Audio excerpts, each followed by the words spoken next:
എടാ ആ മനുഷ്യനെ സ്നേഹിക്കണ ഒരു വിഭാഗമുണ്ട്. നമുക്ക് എന്റെ അപ്പനപ്പന്മാര് കഴിയുന്ന പോലും മറ്റേ തിയേറ്ററിൽ വരും. എന്റെ കാലാരും തല്ലുപിടിക്കാൻ പറ്റില്ല.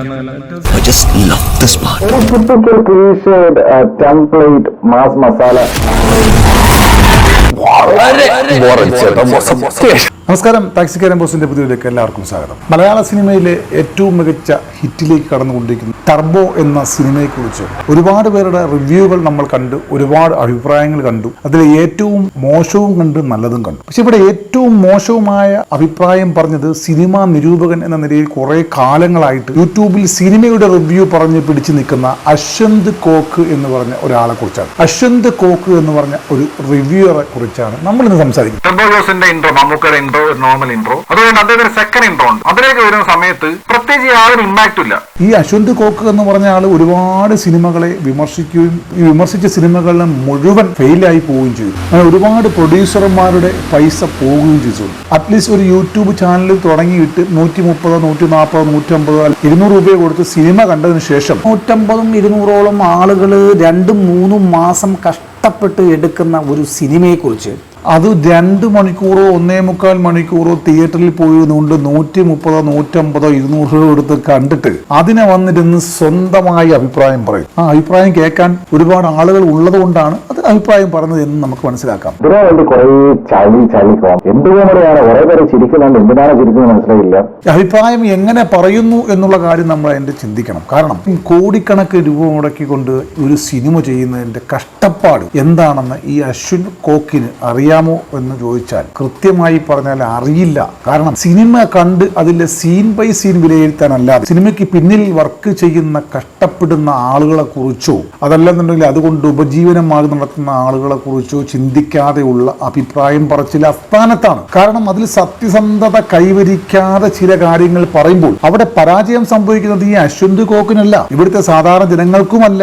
അതിന് ക്യാഷ് മുടക്കുന്ന നിങ്ങൾക്ക് വേണ്ടി ഒരു കലാസൃഷ്ടിയെ നിങ്ങളുടെ മുമ്പിൽ കൊണ്ടുവരാൻ ഉദ്ദേശിക്കുന്ന ഒരു പ്രൊഡ്യൂസറുടെ പണമാണ് അവിടെ നഷ്ടപ്പെട്ടു പോകുന്നത്. അത് തിരിച്ചു കൊടുക്കാൻ ഈ പറയുന്ന ഒരു യൂട്യൂബർമാർക്കും കഴിയില്ല. ഈ വിമർശനം ഉന്നയിക്കുന്ന ഒരു യൂട്യൂബർമാർക്കും അശ്വന്ത് കോക്കിനോ അതല്ലെങ്കിൽ മറ്റുള്ള വിമർശനം ഉന്നയിക്കുന്ന ഏതെങ്കിലും യൂട്യൂബർമാർക്ക് ഒരിക്കലും ഈ നഷ്ടപ്പെട്ടു പോയ പണം പ്രൊഡ്യൂസർക്ക് തിരിച്ചു കൊടുക്കാൻ കഴിയൂ? ഇല്ല. ഞാൻ ആ പറയുന്ന ക്വാളിറ്റി ഒന്നും കണ്ടില്ല. അമ്മാതിരി ട്രീറ്റ്മെന്റ്. സിനിമ എന്ന് പറഞ്ഞത് ഒരു സാങ്കല്പികമാണ് എന്നുള്ള കാര്യം എല്ലാവർക്കും അറിയാം. പ്രത്യേകിച്ച് മലയാളികളെ ഇത് ഒട്ടും പഠിപ്പിക്കേണ്ട കാര്യം. സിനിമ സാങ്കല്പികമാണ്, സിനിമയ്ക്കുള്ളിൽ ഒന്നും യാഥാർത്ഥ്യങ്ങളില്ല എന്നുള്ള കാഴ്ചപ്പാട് ആദ്യം തന്നെ സിനിമ തുടങ്ങുന്നതിന് മുമ്പ് തന്നെ എഴുതുന്നുണ്ട്. ഈ കഥയിലെ കഥാപാത്രങ്ങളും കഥയും തികച്ചും സാങ്കല്പികമാണ് എന്ന് ആദ്യം തന്നെ എഴുതുന്നുണ്ട്. എന്നിട്ട് വന്നിരുന്ന് ഇങ്ങനെ വിമർശിക്കുക.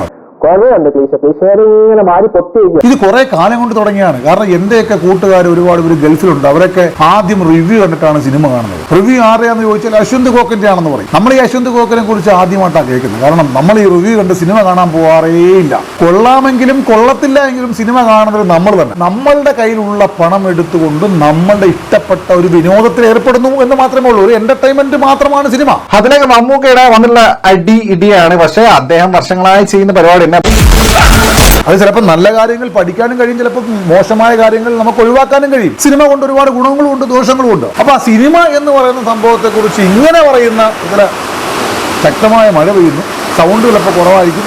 അപ്പൊ പറഞ്ഞു വന്നെന്ന് വെച്ചാൽ ടർബോ എന്ന സിനിമ ഇവിടെ റിലീസ് ആകുന്നതിന് മുമ്പ് തന്നെ മമ്മൂട്ടി എന്ന ഒരു മഹാനടനെ കുറിച്ച്, കാരണം 10-40 വർഷം കഴിഞ്ഞു അദ്ദേഹം ഈ ഫീൽഡിൽ നിന്നിട്ട്.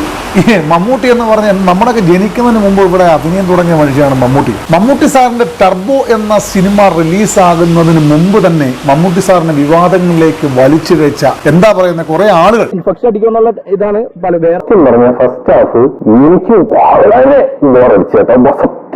ഒരു കാലഘട്ടത്തിൽ മമ്മൂട്ടിയെ വെച്ച് പരീക്ഷിക്കാനായിട്ട് തോന്നിയ ആ ഒരു മനസ്സിന് കൺസിഡറിംഗ് ഹിസ് ഏജ് അവരോട് ഞാൻ ചോദിക്കുന്ന ഒരു കാര്യം പറയും. കല എന്ന് പറഞ്ഞാൽ, സിനിമ എന്ന് പറഞ്ഞാൽ ഒരു കലാസൃഷ്ടിയാണ്. ഒരു കലാകാരൻ ആരാണെന്ന് നിങ്ങൾക്ക് മുമ്പിൽ അവതരിപ്പിക്കുന്നു എന്ന് മാത്രമേ ഉള്ളൂ. ഒരു കഥാപാത്രം നമ്മളെ തിരശ്ശീലയ്ക്ക് മുമ്പിൽ വരുമ്പോൾ അത് പോയി ആസ്വദിക്കാനും അത് കാണാനും മാത്രമേ നമുക്ക് കഴിയൂ. പക്ഷെ അവിടെ നമ്മൾ ആ ചെയ്യുന്ന കഥാപാത്രം അദ്ദേഹം അതുപോലെ ആണ് അല്ലെങ്കിൽ അതുപോലുള്ള സ്വഭാവക്കാരനാണ് എന്ന് വിലയിരുത്തുന്നത് വെറും അല്പന്മാരാണ്. കല എന്ന ഒരു സംഭവത്തെ സ്നേഹിക്കാത്ത അല്പന്മാരാണ്. കാരണം യാതൊരു അവകാശവും അവർക്ക് പറയാനില്ല. ഈ അശ്വന്ത് അശ്വന്ത് കോക്ക് എന്ന് പറഞ്ഞ ആക്കി എന്ത് അവകാശമാണ് ഈ ടർബോ സിനിമയെ കുറിച്ച് മോശമായി പറയാൻ, അല്ലെങ്കിൽ മറ്റൊരു സിനിമയെ കുറിച്ച് മോശമായി പറയാൻ? ടർബോ സിനിമ യഥാർത്ഥത്തിൽ അശ്വന്ത് കോക്ക് കണ്ടിട്ടുണ്ടോ എന്ന് സംശയം. കാരണം ഞാൻ ആ സിനിമ കണ്ടു, ഒരു പ്രശ്നവുമില്ല ആ സിനിമയ്ക്ക്. ആ സിനിമ എന്ന് പറഞ്ഞാൽ ഗംഭീര സിനിമയാണ്. ഗംഭീരം എന്ന് പറഞ്ഞാൽ മമ്മൂട്ടി സാറിന്റെ അഭിനയ ജീവിതത്തിൽ ഇത്രയും നാൾ അഭിനയിച്ചതിൽ ഏറ്റവും കൂടുതൽ ആക്ഷൻ രംഗങ്ങൾ ഡൂപ്പില്ലാതെ ചിത്രീകരിച്ച ഒരു സിനിമ എന്ന് പറയുന്നത് ഈ ടർബോയാണ്.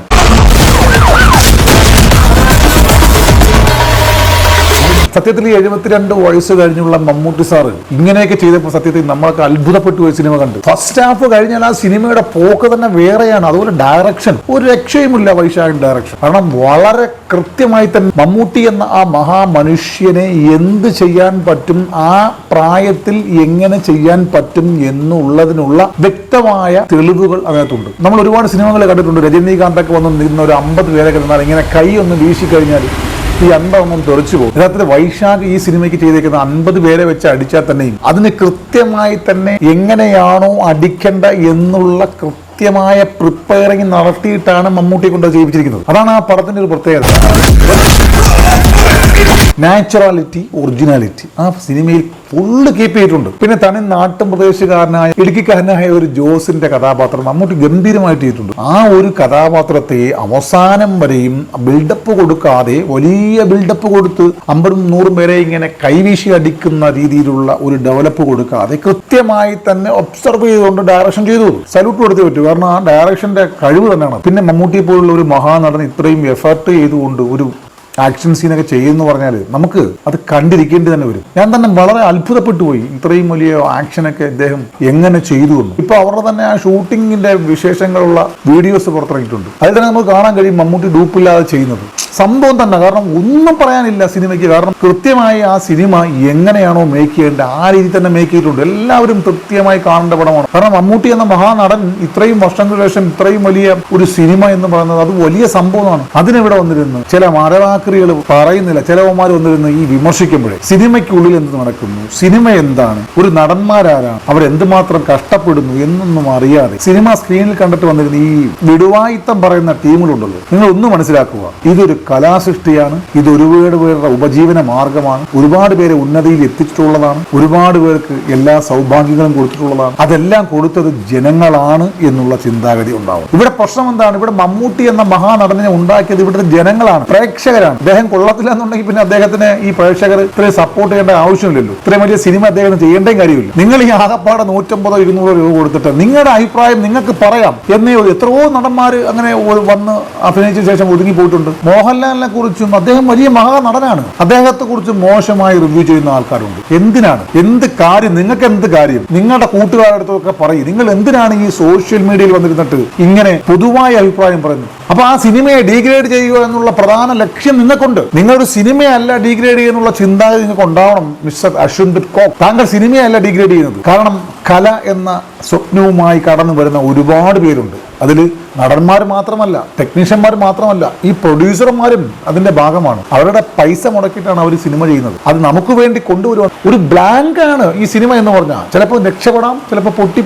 ഈ സിനിമ എന്ന് പറഞ്ഞത് ഈ പ്രൊഡ്യൂസർമാർ പണം മുടക്കുന്ന ഒരു കടലിലേക്ക് പണം വാരി എറിയുന്നു. പിന്നെ അത് ബോട്ടിൽ പോയി പറക്കി എടുത്തോണ്ട് വരും. ചിലപ്പോൾ അത് ഒഴുകിപ്പോകാം, ചിലപ്പോൾ ബോട്ട് നമുക്ക് തിരിച്ചു കിട്ടാം. അതാണ് അവസ്ഥ സിനിമ എന്ന് പറഞ്ഞാൽ. ചിലപ്പോൾ ചില സിനിമകൾ രക്ഷപ്പെടും, ചിലത് പരാജയപ്പെടും, നഷ്ടം ഉണ്ടാവും, ലാഭം ഉണ്ടാവും. അപ്പൊ നമുക്ക് വേണ്ടി ആ ഒരു കലാസൃഷ്ടിയെ നമുക്ക് മുമ്പിൽ കൊണ്ടുവരാൻ വേണ്ടി അവർ മുടക്കുന്ന പണത്തിന് അവർക്ക് തിരിച്ചു കൊടുക്കാൻ കഴിയണ്ടേ? അവരെ തിരിച്ചു പിടിച്ചോട്ടെ. നിങ്ങളെപ്പോലുള്ള യൂട്യൂബർമാർ വന്നിരുന്നിട്ട് ഇങ്ങനെ നിരന്തരമായി ഇങ്ങനെ സിനിമകളെ ഡീഗ്രേഡ് ചെയ്യുന്നത് വളരെ തെറ്റാണ്. അതുപോലെ തിയേറ്റർ സിനിമ കാണാൻ വരുമ്പം ക്യാമറ കാണുമ്പോൾ അവിടെ പോയി അഭിപ്രായം പറഞ്ഞ കുറച്ച് ആൾക്കാർ. ഇവിടെ നിനക്ക് സിനിമ ഇഷ്ടപ്പെട്ടില്ലെങ്കിൽ നീ നിന്റെ കാര്യം നോക്ക്. നിനക്ക് ഇഷ്ടപ്പെട്ടില്ല നിന്റെ കൂട്ടുകാരുടെ വീട്ടുകാരുടെ പോയി പറ. നീ എന്തിനും ഈ പബ്ലിക് മീഡിയയിൽ വന്ന് നിന്നിട്ട് ഭയങ്കരമായി ആ പടം കൊള്ളത്തില്ല, ഈ പടം കൊള്ളത്തില്ല എന്നൊക്കെ പറയേണ്ട കല്ല കാര്യമുണ്ടോ പണിക്ക്? അതിന്റെ ആവശ്യമില്ല. വേറെ എന്തെല്ലാം പണിയുണ്ട് യൂട്യൂബർമാർക്ക്, അത് ചെയ്തുകൂടെ? ഇവിടെ എന്തെല്ലാം തെറ്റുകുറ്റങ്ങൾ നടക്കുന്നു, എന്തെല്ലാം കൃത്യനിർവഹണം നടക്കുന്നു, എന്തെല്ലാം മോശങ്ങൾ നടക്കുന്നു, അതിനെതിരെ നിങ്ങൾ പ്രതികരിക്കുന്നേ. അല്ലാതെ ഈ മമ്മൂട്ടി, മോഹൻലാൽ, മറ്റുള്ള സിനിമാടന്മാരെ പറയാൻ നടക്കാതെ നിങ്ങൾക്ക് വേണമെങ്കിൽ പോയി സിനിമ കാണുക. നിങ്ങളെ പൈസ കൊണ്ട് സിനിമ കാണുക. എന്റർടൈൻമെന്റ് ആണ്. മനുഷ്യന് കുറച്ച് റിലാക്സേഷൻ കിട്ടും. ചിലപ്പോൾ സിനിമയിലായിരിക്കും. അതും കൂടെ ഇല്ലാതാക്കുന്ന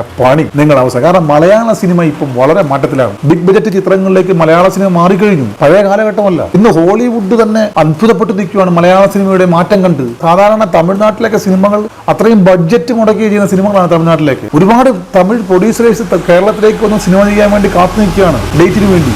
അപ്പൊ അത്രമാത്രം മലയാള സിനിമ മാറിക്കഴിഞ്ഞു, ടെക്നോളജി മാറിക്കഴിഞ്ഞു. അവരുടെയൊക്കെ സിനിമകൾക്ക് മുമ്പിൽ മഞ്ഞുമ്മൽ ബോയ്സ് എന്നുള്ള സിനിമ ഇപ്പൊ ഓടിയപ്പോ അവർ ഞെട്ടി നിൽക്കുവാണ്. അപ്പൊ നിങ്ങളെ പോലുള്ള ആളുകൾ ഇപ്പോഴും ഇതിനെ പ്രോത്സാഹിപ്പിക്കാതെ ഇതിനെ നിങ്ങൾ ഡീഗ്രേഡ് ചെയ്ത് നിങ്ങൾ മറ്റുള്ള പ്രൊഡ്യൂസർമാരുടെ പൈസ ഇല്ലാതാക്കിയിട്ട് നിങ്ങൾക്ക് എന്ത് നേടാൻ പറ്റും? ഒരാളെ കൊന്നതിന് ശേഷം അദ്ദേഹത്തിന്റെ പണം എടുത്ത് നിങ്ങൾക്ക് വിനിയോഗിക്കണം എന്ന് പറയുന്നത് അതൊരു മഹാ തെറ്റാണ്. പിന്നെ എനിക്കൊരു പറയാനുള്ള മലയാളി പ്രേക്ഷകരോട് പറയാനുള്ളത്, ഈ റിവ്യൂ കണ്ട് നിങ്ങൾ സിനിമയ്ക്ക് പോകരുത്. കാരണം ഈ റിവ്യൂ പറയുന്ന ആളുകൾ പണം ഉണ്ടാക്കാൻ വേണ്ടി അവരുടെ ഇഷ്ടത്തിനാണ് റിവ്യൂ പറയുന്നത്. ഇപ്പൊ ഏറ്റവും വലിയ റിവ്യൂ പറയുന്ന ആൾ അശ്വന്ത് കോക്ക് എന്നാണ് എല്ലാവരും പറഞ്ഞിരുന്നത്. ഇപ്പൊ താണ്ട് അശ്വന്ത് കോക്ക് പറഞ്ഞ റിവ്യൂ വളരെ മോശമായി പോയി. കാരണം പ്രേക്ഷകർ മൊത്തം ആ സിനിമ ഏറ്റെടുത്തു. നിറഞ്ഞ സദസ്സിൽ ഓരോ തിയേറ്ററിലും പ്രദർശനം തുടരുകയായി. ഇപ്പൊ കർണാടകയിലൊക്കെ 500 തിയേറ്ററിൽ മേളിൽ റിലീസ് ചെയ്യുക. അപ്പൊ സിനിമ മോശമായിട്ടാണോ ജനങ്ങൾ ഏറ്റെടുത്തത്? അശ്വന്ത് കോക്കെ, നിങ്ങൾ തീർച്ചയായിട്ടും മമ്മൂട്ടി സാറിനോട് മാപ്പ് പറയണം. എന്റെ പേരിൽ എന്തെങ്കിലും ഉണ്ടായെങ്കിൽ തീർച്ചയായിട്ടും ഞാൻ മാപ്പ് പറയുന്നു. മമ്മൂക്കയെക്കുറിച്ച്, മമ്മൂക്കനെ പറ്റി ആ ഒരു സ്റ്റേറ്റ്മെന്റ് നടത്തിയതിൽ ഞാൻ ഖേദിക്കുന്നു, പശ്ചാത്താപിക്കുന്നു.